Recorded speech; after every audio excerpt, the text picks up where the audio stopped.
సాధారణంగా ఈవినింగ్ పూట కొద్దిగా ఆల్కహాల్ తీసుకుంటే నాకు నిద్ర పడుతుంది అని అనేవాళ్ళ సంఖ్య ఉంటుంది యాక్చువల్గా.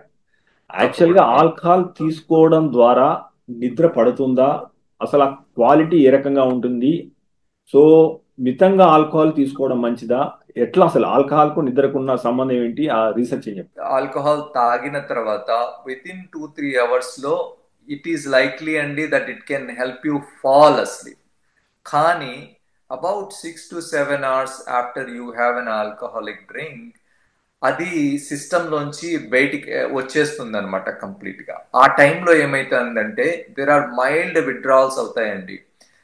దాని వలన అవర్ స్లీప్ గెట్స్ డిస్టర్బ్. మన ఆ టైంలో గన స్లీప్ ని స్టడీ చేస్తే, in fact there have been studies అండి where they looked at brain waves ఉంటాయి కదా డ్యూరింగ్ నిద్రలో. ఆ స్టడీ చేస్తే వాళ్ళల్లో ఆ బ్రెయిన్ వేవ్స్ చాలా ఫ్రాగ్మెంట్ అయిపోతాయండి second half of the night లో.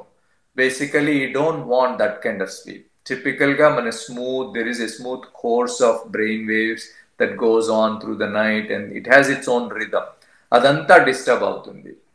Now, if somebody drinks alcohol on a regular basis, Andy, they may in fact indirectly develop more chronic sleep problems. వాళ్ళలో ఇన్సామ్నియా రిస్క్ ఎక్కువ, chronic insomnia risk ఎక్కువ, depression risk ఎక్కువ, anxiety risk ఎక్కువ, ఇవన్నీ ఎక్కువ common.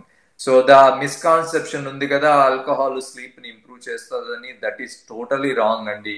If anything, it may help you fall asleep, Kani, but beyond that, it disturbs your sleep, it fragments your physiological sleep, it increases the risk of chronic insomnia, Kani, chronic sleep problems, Kani. It increases the risk of depression, anxiety, and those kind of disorders. మీరు తీసుకునే అదే మందులు, అదే నాణ్యమైన మందులు, కానీ సగం ధరకే. అవును, మెడ్ ప్లస్ బ్రాండ్స్ పై 50 to 80% తగ్గింపు.